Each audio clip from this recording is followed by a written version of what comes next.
I was kind of always an activist. At the age of 6, I remember sending a 2 Rand note to save the whale that I posted to America because I believe that I'm saving whales. And so I don't know, I've just always had this social justice warrior thing in me.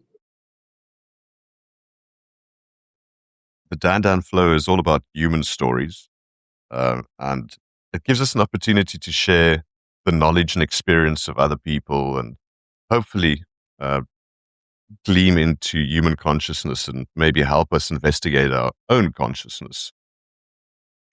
Olivia la Grange, welcome to the Dan Flow. Thank you so much. So we originally met about 20 years ago. I believe it's almost exactly 20 years ago. Yeah, sure. And my partner, my partner at the time was very good friends with your late husband. And I remember there are always cares and so on. And sometimes when you think back about something, it feels like it was so carefree and life was so easy. And but I just want to take you back for a second to that time, that period in your life, and what you remember of it, what your recollection of the kind of experiences of that time is. It was funny when you contacted me. I was actually thinking about those years, in our 20s. I don't know about you, but I was making such a good salary and life was easy and fun, and really was very, very carefree. And it's strange how I think I was basically the year that I turned 30 was when my previous husband was diagnosed with cancer, and everything changed. And my perspective on life has changed quite a lot. Yeah. So like you say, I think around that time, when we look at it back from whatever experience we've gained subsequently, it feels like it was this time. I remember going to Waffle and just being out there in the beauty of nature and, sort of simpler times. I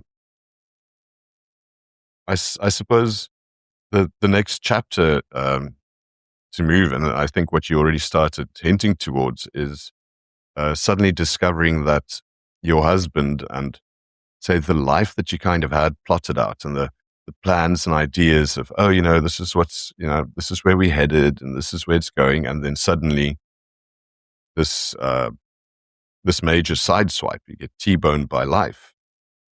And you were just saying, it's 5 years of, and obviously some of that time where you think, maybe we'll pull out the other side. Maybe we'll find the healing necessary, and then sort of disappointment on disappointment. Obviously for you as a designer, and I know you had a business, I think it was Olive Tree Design back then. Yes, Olive Tree Design. I know it must have been a challenging time where you're trying to run your business at the same time you nursing a sick husband, and it drags on, and you have to deal with all the difficulties, and it must have been quite a tough time for you. Yeah, I must say, I think maybe hard times are very good for us. I had a very good childhood. Wonderful parents, middle class life, not super rich, but I'm actually glad I didn't grow up kind of super rich. But we were comfortable. Loving parents. I didn't have any trauma that many people go through, especially in their childhood. And then having, let's say, a perfect wedding, perfect marriage in many ways. And then life sort of happens, and we were both making very good money, successful, let's say attractive, yuppies in Johannesburg. Everything was very perfect in a lot of ways. Well, from the outside. But then when he was diagnosed, in the beginning, it was sort of easy because we had this support from our parents. But after a while, um, the money starts running out. And at that stage, it was August 2010. Um, we went on holiday. It was actually with your previous partner. We went on holiday on a road trip, very exciting road trip. And just before we went on this road trip, I went for a job interview and I got the job. And the guy said, "Okay, when are you going to start?" And I still said to him, "Well, I'm going on a road trip. Everybody's waiting outside, but you'll see me, in 2 weeks." And that's kind of how easy life was. But it was during this trip that he showed symptoms and had a lot of night sweats and those type of things. So by the time we got back, we got him to the doctor and he was diagnosed. And yeah, a very tough life started. And I think, let's say by the second or third year, we didn't have medical aid. So we went to Joburg Gen. And the salary that I had at this company was very small compared to what I was used to. So we were reduced to sort of one salary. I think I was paid 12,000 Rand, which I got 10 out, and our expenses were like 13 a month. And my mom helped me every month with sort of the shortfall. But then after 2 or 3 years, you get to a point where you think, how do you carry on like this financially? Because,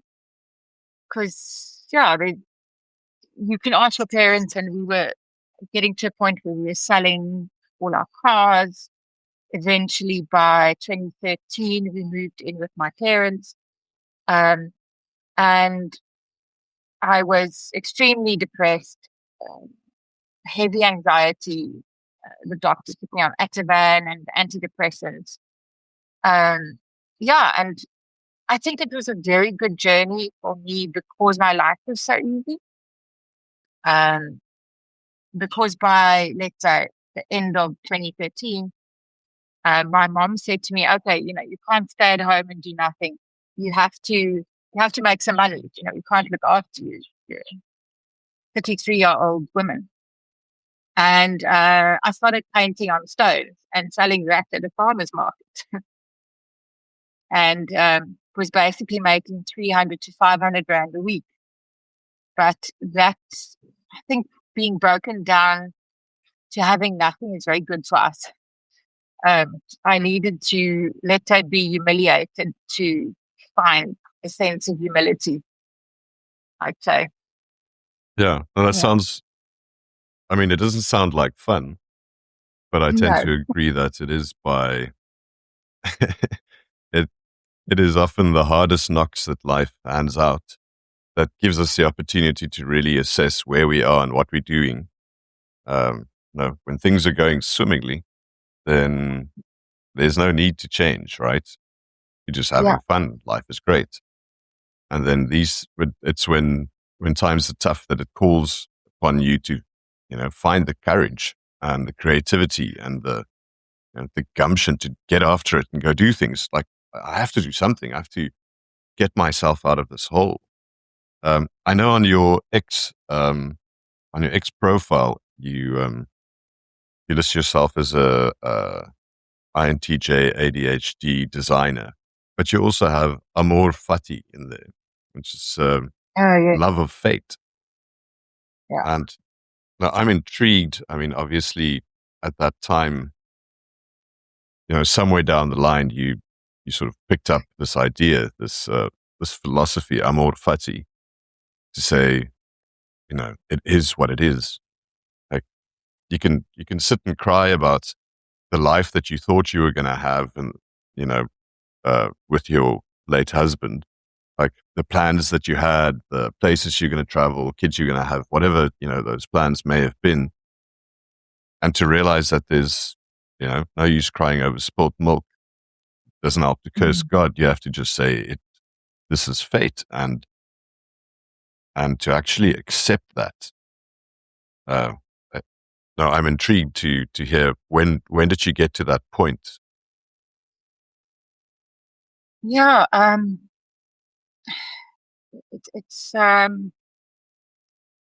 it's quite a strange thing because my mother, although she's a very feisty, driven person, and she seems to have boundless energy, um, was very ill most of my life. So at the age of 6, she was in quite a serious accident, and she spent about a year um, basically in bed and in and out of hospitals.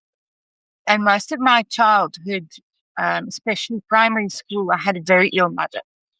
And also in my 20s, at the time the team knew me, she came to close to dying many times. I think uh, we were saying the other day she's sitting at about, I think, 50 operations that she's had in her life. And I Goodness think that, gracious. yeah, it's actually insane. The doctors tell her that they really don't know how she's still alive. I mean, yeah, if you hear her story, it's just insane what she's been through. She really should have been dead so many times. And I remember as I think I was about 8 years old, the the doctors phoned us, my dad, and said, we need to come and say goodbye. I don't think she's going to make. She had pericarditis at that stage, which is like infection of the two the membranes around the heart. Um, in any case, yeah, and I remember having to deal with saying goodbye to her many times in my life. And I think I was relatively, because of that, let's say, illness and that type of a trauma, I was normalized because I was used to it from such a young age. But then, being in a marriage So that, it's not like you had never. I was saying it's not like you'd never thought about death. It was something that yeah, had knocked on the door a couple of times. And yeah. But then, when I met my previous husband, in my mind, everything was perfect. It was the perfect life. Um, we had our problems, but you have this picture of what life should be like. And I think, unfortunately, Hollywood is so bad for girls. Hollywood and magazines that paint this picture of what a perfect life is. And then when he was diagnosed, I sort of said to myself, okay, this is supposed to happen and it's going to be fine. Um, and I really believed that he would make it. But after a while, I had to face a few tough things.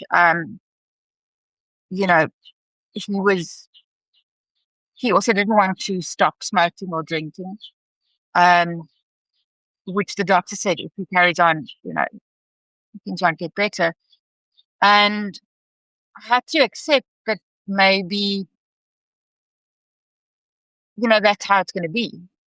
I can't, there was a point where I went to see a psychologist, and she kept on saying to me, you cannot change anybody else's decisions. You can only change what's within your control, which is what you choose. And yeah, that kind of changed my view on things. But I think the idealistic picture that I had in my mind of how life is and how things could be so perfect changed. Um, and I'm glad, because I think I was a bit of an unpleasant person at that point, because you could be around people who have tough lives and have no compassion for them. But having gone through this, there's, for example, on X, a guy that contacted me. His wife was diagnosed with breast cancer, and he was just asking me, how did you go through this? And he's on year 1, but he's got many challenges. Uh, his wife has got a stone in her bag, and yeah, he really has it tough. I think I was fortunate that we had supportive parents, but the whole experience, I think, really was good for me. I needed to be brought to my knees to appreciate people and life and, the basics. I remember so, there was a stage. Oh, sorry, yeah. don't want to stop your story short. Also, sort of keep moving and try and get through more of your amazing life story to date. So you said at some point, the parents were saying, "Listen, you have to start ponying up. You have to do something." You said you started painting and selling things at like flea markets or night markets, whatever kind of places. Not making lots of money from that. How did you go from that to actually starting your own company? I mean, I know Olive Urban is sort of a holding company for a whole bunch of other companies, and there's various forms of design. I think you guys specialize in commercial and like retail and commercial spaces, but you actually go from the design and branding to the actual construction. So like holding someone's hand through the whole thing, and you've got a whole bunch of very exciting, interesting projects going on. What did that transition look like? In my 20s, so at the age of 16, I basically decided I wanted to be an interior designer. And roughly at about age 18, I decided I want to do retail design, retail and corporate design. So at age 19, I studied a year of dancing. And then after that, I studied interior design. And in the time, let's say that you knew me, I was working for top companies. So I basically would go to find the best company and say, whatever you want to pay me, just give me a job. And I was fortunate that in that time that things were going well, I built up very good experience with excellent companies. I would say some of the best in South Africa. So after this period of, all the cancer, and there was about a 6 year time, he passed away, and I'm now married to sort of my high school sweetheart. But I got to a point where, my ex passed away, and I was, it's not something I'm proud of, but I was basically like drinking a bottle of wine every day and just so depressed. And then my now husband said, let's just get you a computer. My brother organized a computer, and I started doing small jobs, but like whatever I could find, I would do stuff for free. And what was then great is I got a job again doing like procurement manager for a very famous decorator. And then one of my clients, who I still work with today, brilliant shop fitters that they do Woolworths countrywide, very good guys. The guy said to me, listen, we like working with you, but we want to meet you when you're available. We can't just, because I was working full time. And I thought, you know what, this was always my dream to have a design company. I thought, let me just take the leap of faith. And the beginning was very tough. The first 3 years, I didn't know how to charge. Fortunately, my husband was kind of looking after me. But I just started, and then COVID hit. It's been tough, but I think all of those years of focusing and working hard for corporate gave me enough experience that, and also kind of the background of building connections, so that when I re-entered the industry, I had people to phone. So, in the last 10 years, I haven't done any marketing, and I'm really busy. And I just feel very blessed. But it's just the journey that I have to take, I guess. And at the moment, there's really wonderful projects that we're busy with. So life is good again after all the trauma, I'd say. So I saw something about Waffle House. I don't really eat waffles anymore. I try to avoid sugar and so on as far as I can. But that's good. Tell me about that gig, if you can. That was an interesting project. So I work with a gentleman called Eric Parker, which I'd say Eric is turning 80 this year. He's one of South Africa's top franchising specialists. Him and his son own Seattle, or his son owned Seattle, coffee company. and he essentially franchises businesses. So he brought this client to me, which is quite a well-known brand, Windmill Waffle House, which is the waffle place in Hardship, Okay. Dam. They're quite famous. Yeah, so there's clients like those where they come to us, they need a refinement of their brand. So we basically, although the graphic design part we outsource, so I look at their whole business holistically and see how we can start streamlining it to build the brand to a point where it essentially can either be franchised or, it has a bit more brand equity. Because often, especially if businesses are organically growing, they only build the brand as they have money to spend. So they never get professional graphic designers, professional interior designers, business specialists, or so on involved. So, yeah. So you're mentioning that your current husband, you guys knew each other from school, and you got together after your late husband passed away. But I also know that you live on a small holdings. You were explaining earlier, because it's quite noisy that side. Lots of little chicks. You're explaining that your new dog jumped into the hen pen and started chowing chickens, and so you had to rescue them, basically have them in the house. How does this life work for you? Why does it work? Yeah, I mean, I suppose you ended up being a boerevrouw. Yeah. Look, I think I've always had, I've lived the yuppie life in Franton, Morningside, and it was nice, but deep down, I've always been a hippie. So, and I always looked at these, I remember in the 60s magazines with hippies and the plaited hair and the bushes of herbs that they make tinctures of. I kind of always romanticized about that type of life. And I like the idea of being flowing self-sustainable. dresses and flower dresses and, yeah,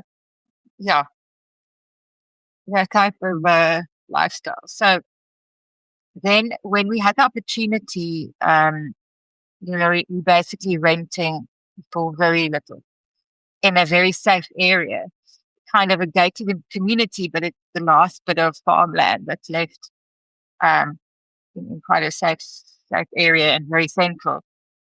Then both myself and my husband saw this opportunity to build this life. So it's been 7 years, and it's just amazing. You spend a lot of money, realistically. It's a lot of work, of course. and you learn a lot. But what is great is 7 years later, we're not currently making money. Well, we do make a bit. So we've got free-range pigs, and we sell the suckling pigs once or twice a year. And there's many people that when they are into kind of organic farming. So we work on a principle called permaculture. I don't know if you've ever heard of permaculture. I've heard of it, but maybe just remind me of what exactly it is. So essentially, if I had to simplify the concept, is in permaculture, when you have a properly functioning ecosystem, then you don't have the type of problems you have in a traditional farm. So, for example, my husband works for the animals, I work with the plants. And I've seen in the time that I've been building up my soil, so adding organic material, we've got a lot of rabbits, so adding rabbit manure. It takes about 3 years, and then you don't get sicknesses on your plants. It's really amazing. So when the soil is healthy, the plant is healthy. And it's the same thing. So we've got, at the moment, our setup is with, we've got a set of runner ducks. I don't know if you've seen those, so it's ducks that can't fly. They look like, what is it, those 10-pin bowling kegels. The pins. And, the idea is we haven't gotten the full setup ready, but you can move them around on property and they get They're basically pest control. So I know in the Cape, there's a farm there where they use them in between the vineyards. So we've got them, we've got the rabbits. Obviously, all of it is also food. So apart from the dogs, that's security. We don't have any plants or animals on the farm that's not food or medicine. Um, But so, you've and made sure to exclude the dogs from that. yes, dogs are for security and companionship. Yeah, and then so the guinea fowl, rabbits, chickens, pigs, and tilapia, which are fish. And then I grow different medicinal plants. So the whole idea is that by the time, we're ready or older, we have enough there to sustain us. And if we are sick, to keep us healthy. So we don't have to be part of the consumer society to just have a normal life. So it's been good. It's tough though, but yeah, that's what I'm spending my money on instead of party. I mean, it sounds like a bunch of things came together for you. I think this is a story of from bright-eyed, bushy-tailed, getting, like you said, perfect wedding, wonderful marriage, going through the sickness and death of your late husband, and then picking yourself up business-wise, actually getting to a place like having a husband who could support you through this time, doing this sort of homesteading, small holdings, having all of these different animals, and like you say, it's hard work, but it kind of sounds like a good place to be at, and it sounds like a wonderful opportunity to kind of just unplug from the rest of the world and say, you know what, I've got what I need here. I've got a business that's doing well. Obviously, your husband's business is doing well enough that guys are sustaining yourself, and you're actually, there's enough of a hobby to keep you busy. But then, and I sort of wondered for myself because, as I said at the beginning of this, we met each other 20 years ago, but it wasn't long after that life took different courses, and I basically haven't seen or heard from you for a decade and a half. Yeah. More. And then you were in Taiwan. Yeah, amongst other places. But the point is actually, I only saw you again because of you posting on X, and I saw there was this Olivia la Grange. I wasn't sure who it was at the time, posting all of these things, and I clicked and I realized, but wait a bit, this is I remember this, Olivia. And I suppose my question comes from, since it looks like you've got this picture perfect life there, and you've got more than enough to keep you busy. Now, what made you decide to become a bit of a political activist? I mean, I could speculate and say,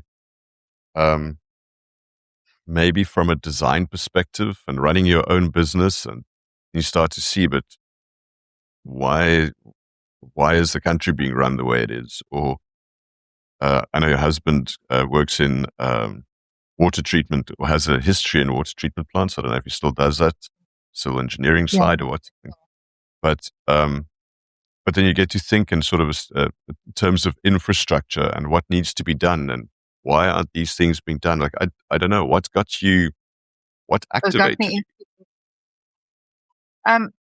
It's actually a very good way of explaining it, activating, because look, so there's probably a part that you don't know about me when we met back then, but I was kind of always an activist. At the age of 6, I remember sending a 2 rand note to save the whale that I posted to America because I believe that I'm saving whales.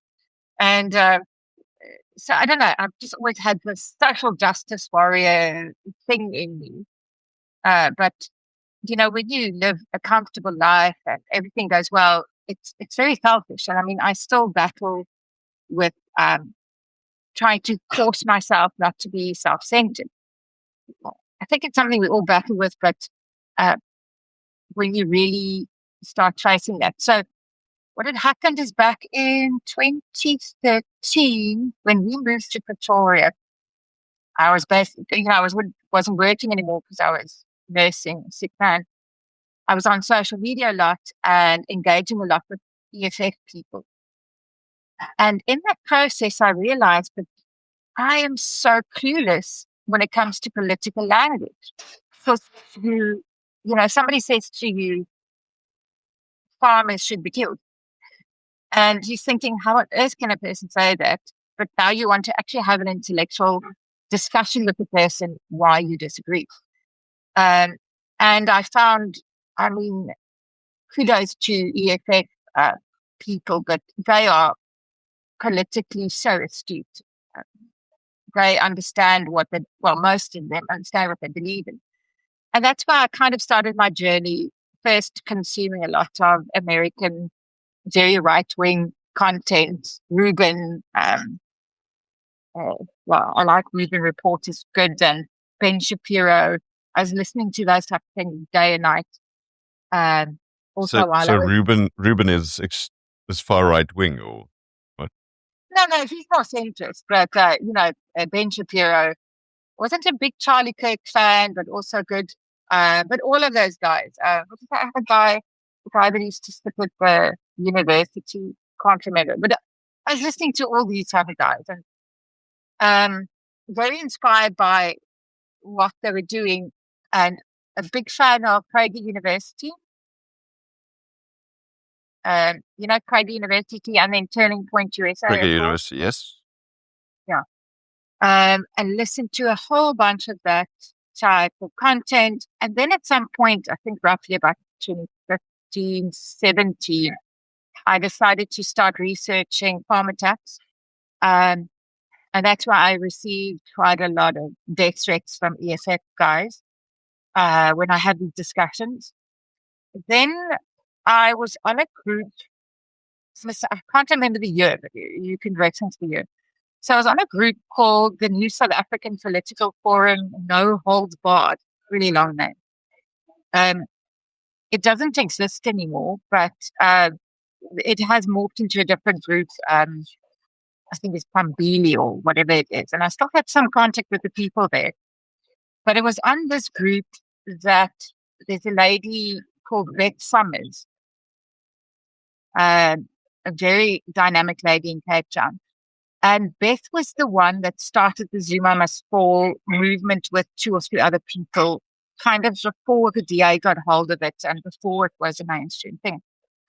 And I was kind of one of those people, let's say, in the wider group of 10 or 20 people who were pushing the story on Facebook of Zuma and the Guptas and the corruption.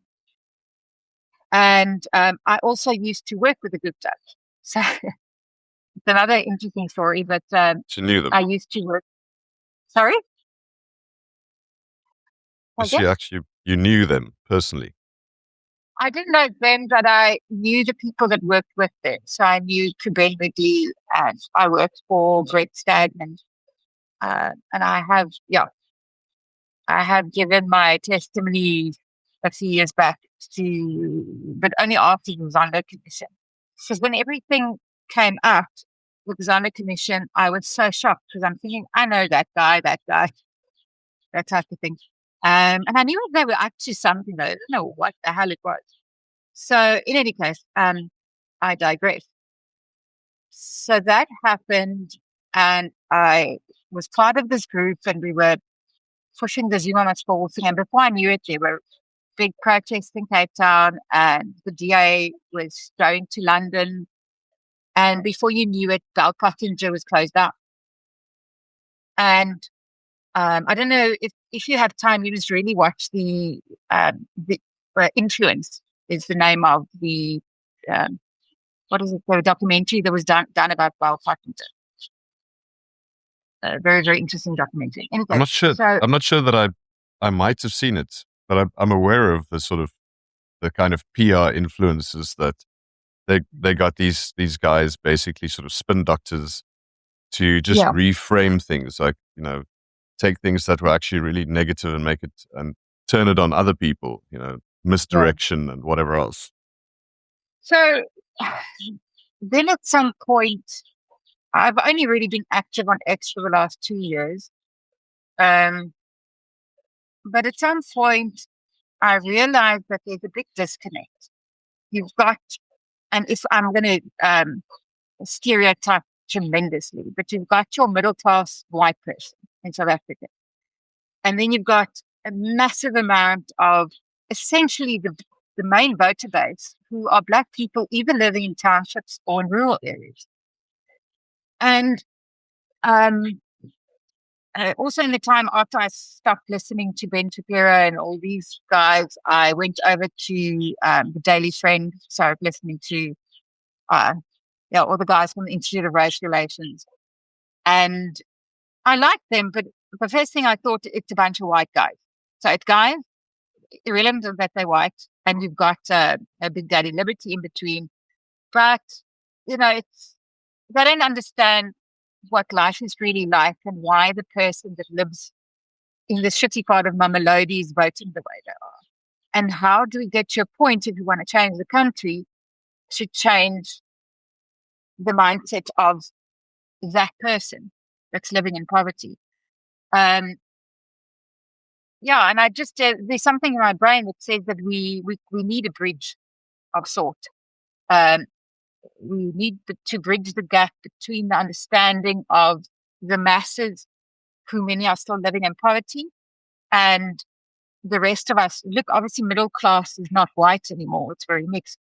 But you can speak to, there was a point where I was doing a project with SAFA, South African Football Association, and they were telling me how they were battling with funding for football or soccer projects in the townships. And even they said to me that it's not easy to get a middle class Black person to give money to uplift the townships. Once they've left the township or the rural area, they don't look back. They're building their life. And so it's just through all of these things that I thought, I think it was Prince Mashele that was the final push. Because he was saying, and I know even on Herzog's program, he said, we are at a time where professionals, business people need to get involved in politics. Otherwise, nothing's going to change.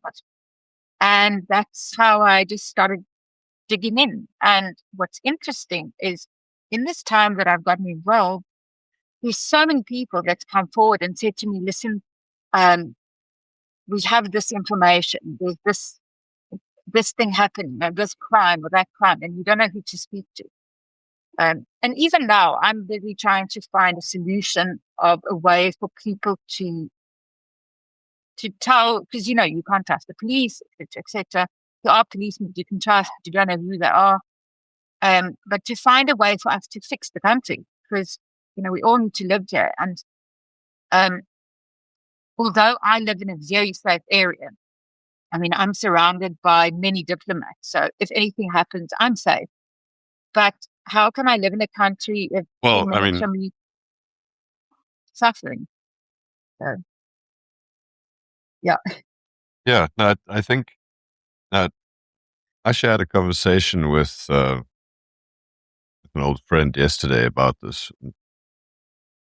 There's this incredible inequality in South Africa.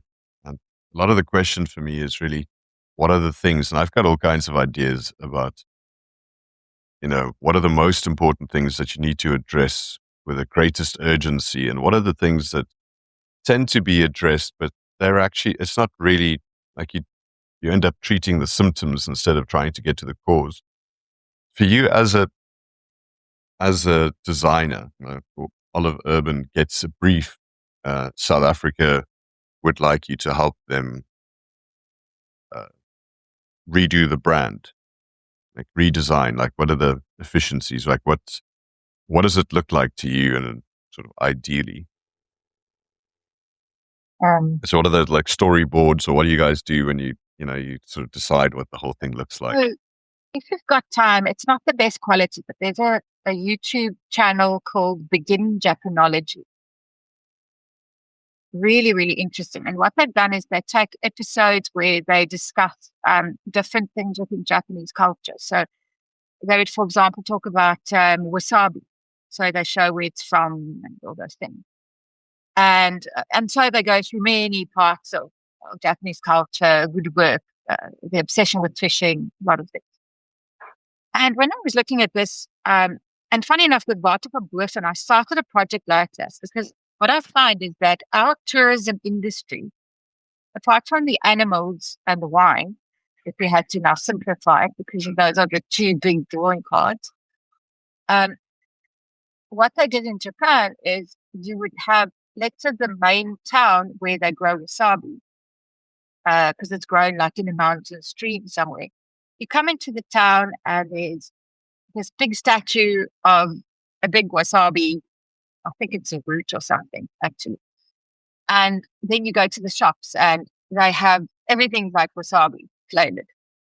And it's a bit maybe gimmicky, kind of makes you think of how America does stuff. But Japan did it in such a sophisticated way that it's as if they've built cloud within each of these areas, let's say rural areas. So I'm a little bit cold. But what I like what they've done is it gives pride to people in rural areas. And this is the issue that we currently have, or that we've had. And the big reason why both Cape Town and Johannesburg, and let's say Durban as well, is battling is everybody cannot urbanize. We have to have income and industries in rural areas. And obviously agriculture is a big one. But you would know there in the Western Cape, you've got the winelands, you've got the swartland, lots of this wheat. We can't build the whole country around Western Cape. We need to develop the rest. And yes, we can mine a whole bunch of it, but we need to get back to, and I don't think tourism is the answer, not by any means, but we need to make things pretty again and attractive. And the only way to do that is to create something around an industry. And it's interesting, Water for Boerfen for me is a very sad story. I was basically, let's say, forced in 2020 to sell my house. It's kind of the last bit of money that I had left to live. And but that town used to be a place where in the 80s, even Thabo Mbeki used to fly in with a helicopter to take part in a fly fishing competition. It was internationally renowned, a big trout area. Since the ANC took over, there's no fish in those rivers. I mean, the whole place has deteriorated. There are some hippies that have, I think there's people that put teepees up. But the industry that was around that town that made money from tourism, because essentially the town made money from tourism and mining, all of that have been destroyed. So I'm getting some secrets away, but the idea that I had is that you take each area of South Africa that has potential, a town, that you can turn into a bit of a tourism thing and then build industry around it, that you allocate a graphic designer that becomes the custodian of that place. And of that brand. Of the brand of that town, or that region, or that area. So they become the custodian of that area, but they don't get paid for that, but they can use it on their CV. So let's say like you've got lawyers where a lawyer does a pro bono work. So it's the same thing, but you're using, let's say, graphic designer, interior designer, industrial designer, architect, engineer, and they allocate X amount of hours to this place. In an ideal world, it would be that that person maybe owns property in that area or something like that. So it makes sense for them to invest in the space. But you create each one to be more unique. In the apartheid years, it was a different approach. If you think of the sign, so I'm going down the rabbit hole again. If you think of the signage that they used to have, these brown signs and the green signs to allocate a tourism area, and then you get when you're on N1. Yes, I recall. Yes. And then they've got a little icon that shows you, okay, there's a tourism site or there's a photography thing. Now, imagine you take that logic, but each area has its own design, its own branding.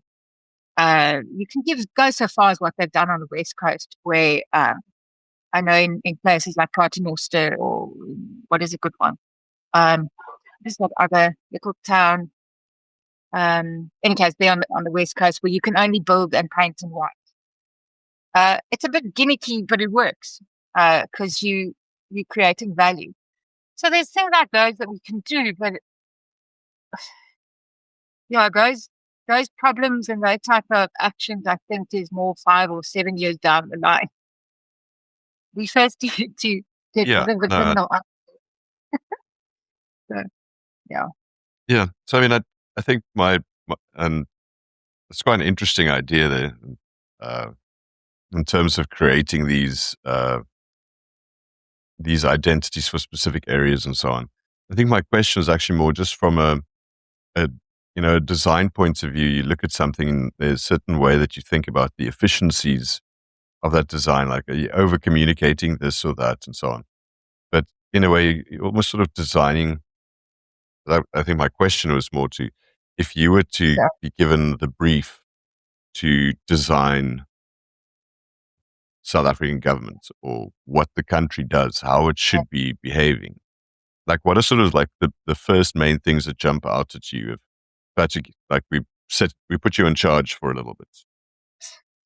Okay, good question. So I'm busy with a small project at the moment where we are just going to put my computer speaker. We've started a small thing that we're currently calling the Renaissance Foundation, which is sort of a think tank. And we posed, a few people said they don't want to be part of anything if there's no manifesto. So we said, okay, well, we'll write a manifesto. We actually just want to solve some problems, but okay, let's write a manifesto. And the big issue that I've noticed, and it was brought up to my attention, and I realized it is a big problem, is they've got two very vastly different worlds that needs to find each other. And that is let's call it you and me, who are centrist, centrist right. I'm sure you also believe in free market capitalism. Yes, no. I do, yes. I'm actually, I'm probably a little bit more of a libertarian. Yeah, I mean, I'm also libertarian, but I think I'm slightly more on the centrist side. But they believe in free market capitalism, and that believes that is the answer for the country.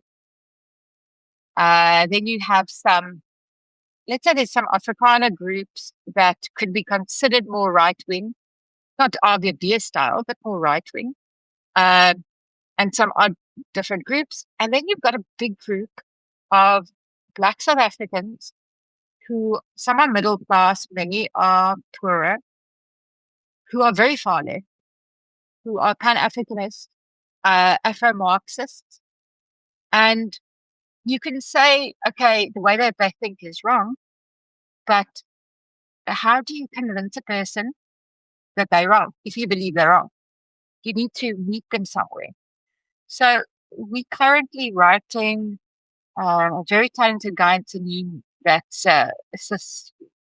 given us his time for free, writing a manifesto based on, and we've used AI a bit to give us some answers, but where does socialism and free market capitalism meet each other? And can we design a new world where we have both of them in a model that hasn't been tried before? So we're busy working on that, and we're going to see where it ends up. In the meantime, there are some small projects that we've looked at and implemented. But I think that's going to be the big thing, is finding a way to convince masses of poor people that capitalism is the answer. Ideologically, I think not convinced. I think you've got the right question there. I mean, you're saying trying to find sort of a center point, like where does socialism and capitalism meet each other, or free market meet each other, and all of that becomes very tricky. But I think if you identify the big challenge as being a cultural one, that if someone is of the cultural persuasion, because that's how an ideology works, right? So you have an ideology, so you think that's reality, but it's really like a kind of religion that underpins a lot of your thinking. And I think for a lot of people, that's the problem, is that, for instance, the ANC comes out of this Marxist way of thinking, and a lot of people, they don't even question it. They just accept it as reality. That is the right way. And how do you get them to embrace the free markets? Because ultimately, I can't see another way that South Africa moves forward, right? If we go the socialist route, we're just going down. Yeah. And so, how do you get someone who is of that persuasion? How do you get them to actually think? Like, what are the step-by-step things for them to consider to move them towards a style of thinking that might say, well, we still want to take care of each other. That's fine. That's not anti-free market. We want to take care of each other, but we don't want to give the government all the power to take care of everyone, because they might end up not taking care of people and just using that power, as often happens historically, not just in South Africa. But so I think you might be asking some good questions. Yeah. Look, Franz Bernier, Dr. Franz Bernier? Yes. Yeah. So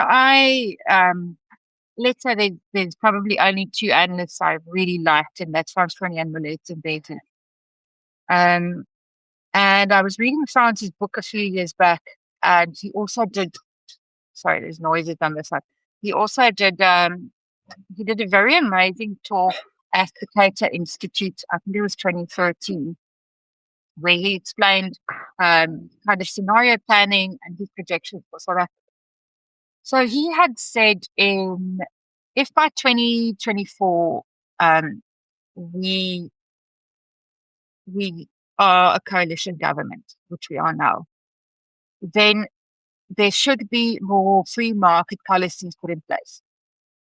And I had this discussion with some of the guys at the RR as well, where our benchmark is basically getting rid of BE. And I see it in a way that as soon as we get rid of BE, that will be the first step, and everything else, because immediately there will be more investment, and you'll see everything else fall in place. So with that type of approach in mind, my thought was, how do I now convince Afro-Marxists that BE must end? And it's not been easy having the discussion, because I think you did listen. I had an interview with Penwell, and he had two very good concerns. He said, what guarantee do poor Black people have that if BE ends, that anybody would look after them and that things will get better? And they do like using Cape Town as example, because they say, okay, DA is in control and all of those things, but the inequality is even more visible.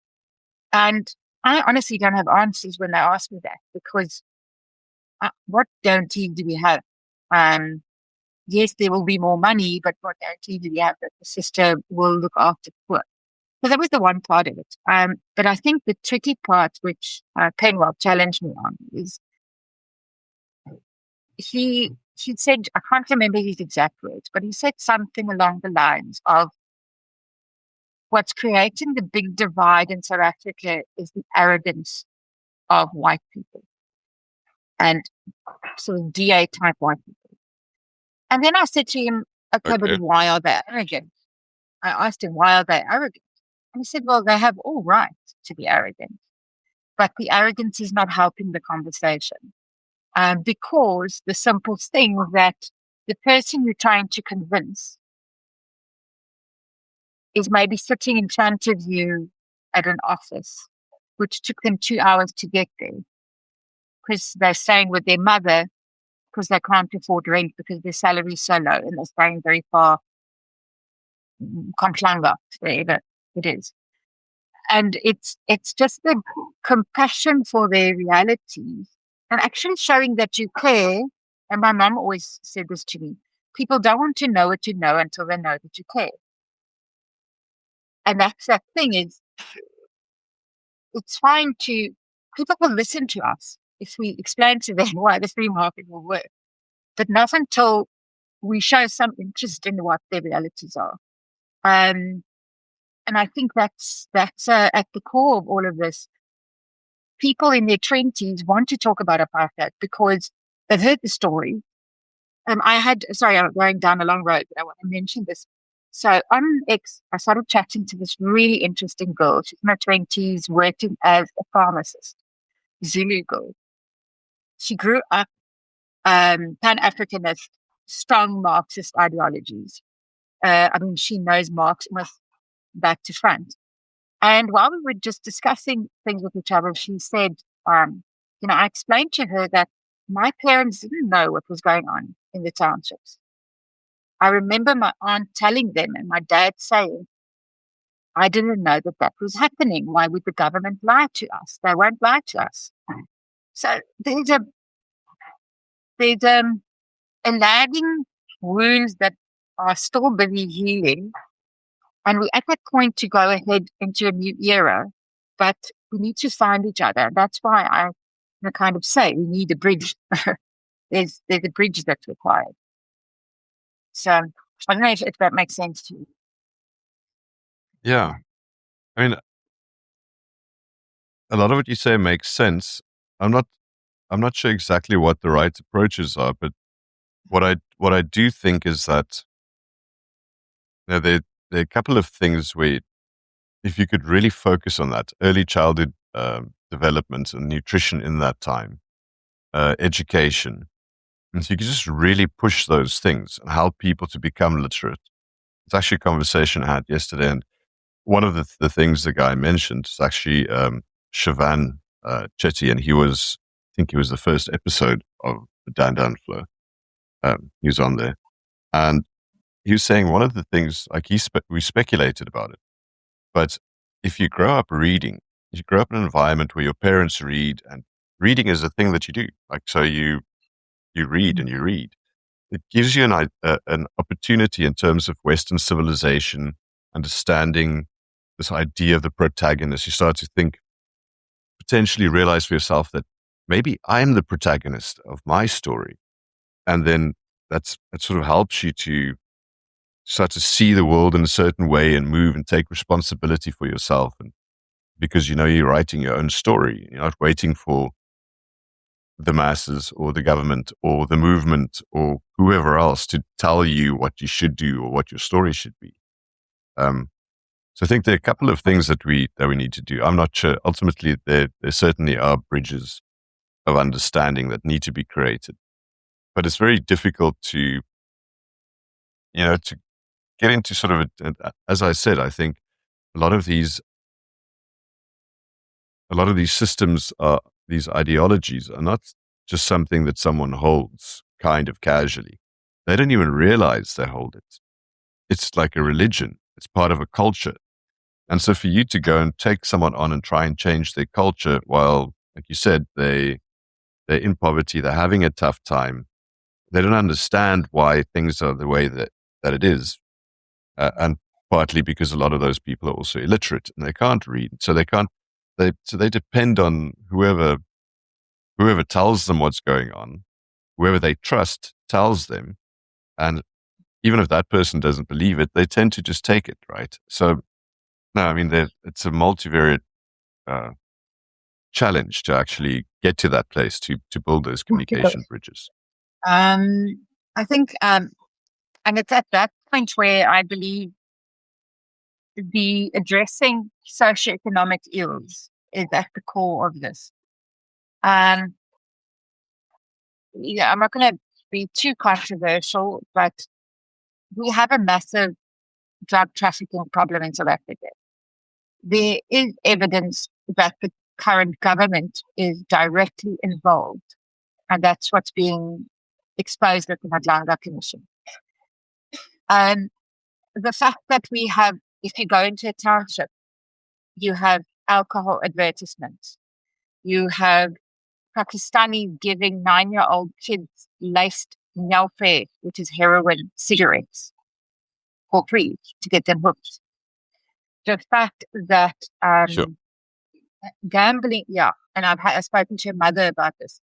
Gambling, I'm not going to maybe not bring into this conversation because it's not illegal.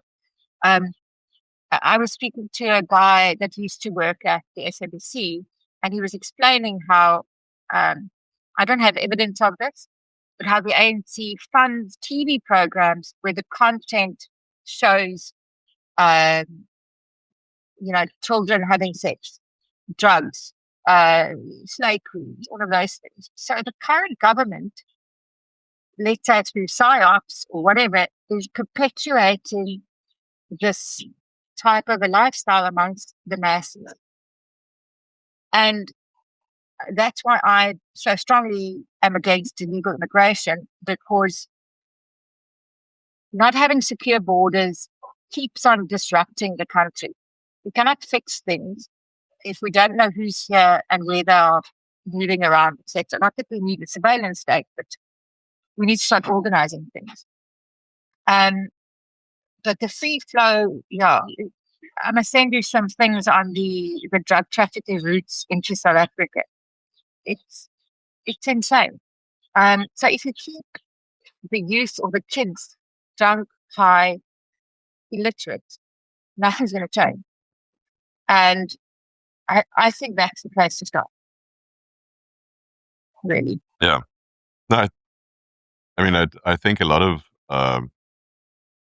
people don't realize, but South Africans in general are actually quite conservative. I think sort of across the board. And then, it just makes it difficult when you don't have means to do what you think you should be doing. Then it becomes tempting to live outside of those norms and values, right? So, but again, I think there are lots of things that won't be fixed overnight, but just by making sure that you've got decent, good governance and you're paying attention in the right places, and in time, I think we would have a fair chance. Sort of jump back to you and your new farming lifestyle there. Like, what are one of the things that sort of most surprised you about suddenly having to deal with all kinds of animals and things and more space? Everything's always full of dust. That's probably what surprised me most. What was the weirdest thing? One of our mutual friends gave me cacti back in the day when I was living in the CBD. Okay. And I think it was the first plant that I ever received. And I was so scared I'm going to kill this thing. Because, like a succulent, you really have to be the worst person on this planet to kill a succulent. But I think it can be done. Yeah. Don't give it any water or any sun and it will die. But then when I started sowing my first seeds, I remember it was the stupidest thing. I bought these feeding trays and germination mix. I did everything right, what I thought. Bought seeds. There's an amazing organic seed supplier or heirloom seed supplier that I buy from. And put the seeds in the soil and, you water it twice a day if it's in little trays. And I used to go there, let's say 5 times a day, to see if the seeds are going to come up. It's just the weirdest thing. The first time. Like with a ruler, go measure. Yeah. You growing? When the green thing started popping up from the soil, I think I remember crying or something. It was just the most powerful feeling. So it's busy here in the background. It was just the most powerful feeling, seeing seeds grow. And now, 7 years later, I've become so nonchalant. I basically take a hand of seeds and just throw it on the soil. I don't even put it in. Whatever comes up. You realize nature doesn't need us as much as we think. But it was an awesome feeling, just seeing the power of, I must tell you this quick lesson. So somebody said to me, so it's let's say 20 to 50 cents for a seed. And if you plant, let's say 1,000 seeds, and okay, so let's say 100 seeds. So we'll do it, 2,000 rand. And you are harvesting something from that seed that you can make 200 rand from per plant. And when you do those numbers, then you look differently at seeds. And yeah, I don't know. I think the new life that I'm living now, it all started with watching those seeds come up. Yeah, that's what we say. Yeah, I think that's incredibly powerful. So sometimes, maybe I'm not. Maybe I'm too young still. I don't know. I still enjoy being in the city, but every now and then I'll have a little fantasy about being on small holdings. But as you say, it's also a lot of work. So, No, Olivia, you're not going to make. Yeah. If people want to get hold of you or see what you're doing in terms of business for Olive Urban, I also drop this stuff in the description. But if people want to follow your socials, figure out what you're doing, what you're on about. Yeah, I mean, I'm under Olivia la Grange on X. I don't advertise our business so much, but yeah, people are interested. Our business is called Olive Urban. Olivia, I want to say it's really good to see you again after all of this time. And I'm very happy to see that things are going well for you, and really wish you all the best. And thank you very much for being on the Dan Flow today. Thanks, it's wonderful.